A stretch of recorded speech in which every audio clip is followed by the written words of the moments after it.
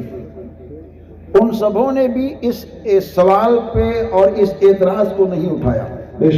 وہ لوگ بھی سب کہتے تھے آپ سچے ہیں، آپ اچھے ہیں، آپ بہتر ہیں، آپ اعلیٰ ہیں، آپ اکمل ہیں۔ مکے کے لوگوں نے سرکار سے کہا تھا، جب ہمارے اور آپ کے پیغمبر نے اپنی نبی ہونے کا اعلان فرمایا اور کہا خدا ایک ہے، تو ان لوگوں نے کہا اے میرے بھتیجے، اور کچھ عرب کے لوگوں نے مشورہ کر کے کہا اگر آپ کو مال چاہیے تو مال لے لو، اگر آپ کسی حسینہ کے ساتھ رہنا چاہتے تو عرب کی سب سے زیادہ حسن و جمال والی لڑکی سے کہو تو ہم آپ کی شادی کرا دیں، مگر میرے پیغمبر کا جواب تو سنو۔ سرکار بیان فرماتے ہیں تم چاند و سورج کو میرے ہاتھ میں لا کر کے دے دو، تب بھی میں اپنے اس اعلان حق سے نہیں رکوں گا۔ اگر سرکار کو کسی حسینہ ہی سے شادی کرنی ہوتی، نفسانی خواہشات کے مطابق زندگی گزارنی ہوتی، تو مکے کے لوگوں نے تو بہت پہلے اس کی پیشکش کر دی تھی۔ ہم سب کے پیغمبر نے اس کو ٹھکرا دیا اور دنیا کے لوگوں کو بتا دیا ہم زمین پر طبیعت کے مطابق نہیں رہتے ہیں، ہم زمین پر اللہ کے مرضی کے مطابق رہتے ہیں۔ اور میرا رب اپنے حبیب کی انہی ساری اداؤں کو دیکھ کر کے دنیا کے لوگوں کو بتا دیا اے دنیا کے لوگوں، تم میری رضا کو چاہتے ہو، پورب والے تم مجھے راضی کرنا چاہتے ہو، پچھم والے تم مجھے راضی کرنا چاہتے ہو، نمازیوں تم مجھے راضی کرنا چاہتے ہو، حاجیوں تم مجھے راضی کرنا چاہتے ہو، غازیوں تم مجھے راضی کرنا چاہتے ہو، تمہارے سارے اعمال جو بھی ہیں اس غرض سے ہیں کہ میں راضی ہو جاؤں، لیکن سنو میری خواہش یہ ہے کہ میرا مصطفیٰ مجھ سے راضی ہو جائے۔ جبھی تو بریلی کے تاجدار کہتے ہیں اور یہ کہتے ہیں خدا کی رضا چاہتے ہیں تو عالم خدا چاہتا ہے رضا محمد۔ بے شک بے شک، نعرہ رسالت، نعرہ رسالت، نعرہ رسالت، عظمت حضرت عائشہ صدیقہ، عظمت حضرت عائشہ صدیقہ، نعرہ حیدری، سبحان اللہ سبحان اللہ۔ ام المومن حضرت سیدہ عائشہ صدیقہ رضی اللہ تعالیٰ عنہ کی عزت اور ان کی عظمت کا ذکر قرآن میں ہے۔ ابھی جس نے اعتراض کیا ہے اس نے ہم سب کی ماں حضرت عائشہ کی ذات پر اعتراض نہ کیا، ہمارے اور آپ کے آقا کی ذات پر اعتراض نہیں کیا، بلکہ اس نے اپنی نسل اور اپنے اصل کو بتایا کہ ہم کیا ہیں، کیونکہ جو اچھوں پر اعتراض کرتا ہے وہ اچھا نہیں ہوتا، اس کا اپوزٹ ہوتا۔ گویا کہ دنیا کی سب سے بدترین عورت اگر کوئی ہے تو وہ ہے جو نبی کی ذات پر اعتراض کرے۔ دنیا کا سب سے بدترین مرد وہ ہے جو نبی دو جہاں کی ذات پر اعتراض کرے۔ اور اعتراض کرنے کا دروازہ کس نے کھولا؟ یہ بھی ایک معاملہ ہے۔ اعتراض کرنے کا دروازہ کسی اور نے نہیں، ٹوپی والے نے کھولا۔ وہ ٹوپی والا جو ڈبٹ پہ جا کر کے بیٹھ جاتا ہے، پگڑی باندھ لی ہم سمجھتے ہیں مولانا ہے، داڑھی رکھ لیا ہم سمجھتے ہیں مولانا ہے، صحیح بات، ٹوپی لگا لی ہم سمجھتے ہیں مولانا ہے۔ ارے وہ مولانا کچھ نہیں ہے، یہ ڈبٹ والے بھی سمجھدار ہیں، خرید کر کے لاتے ہیں، پتہ نہیں کس سماج کا ہے، کس دھرم کا ہے، کس کیٹیگری کا ہے، کچھ بھی معلوم نہیں، مسلمان ہے کہ غیر مسلم ہے۔ ٹوپی لگانے سے کوئی مسلمان نہیں ہوتا، داڑھی رکھنے سے کوئی مسلمان نہیں ہوتا، پگڑی باندھنے سے کوئی مسلمان نہیں ہوتا۔ اگر پگڑی والی قوم کو دیکھنا ہے تو سکھوں کو دیکھو، ان کے پاس بھی پگڑی، چہرے پر داڑھی، تو کیا ہم ان کو مسلمان سمجھیں گے؟ ٹوپی والوں کو دیکھنا ہے تو جاؤ اتر پردیش میں سماجوادی کے لوگوں کو دیکھو، وہ بھی ٹوپیاں لگاتے ہیں، تو کیا ہم ان کو مسلمان کہیں گے؟ داڑھی والوں کو دیکھ کر کے مسلمان مت سمجھو، اگر داڑھی رکھنا مسلمان ہی ہونے کی پہچان ہوتی تو سادھو سنتوں کو دیکھو، لمبی لمبی داڑھیاں ہیں، آپ ان کو نہیں دیکھتے؟ ارے نہ جانے کیسے کیسے لوگ ہیں۔ مسلمان ہو داڑھی رکھنا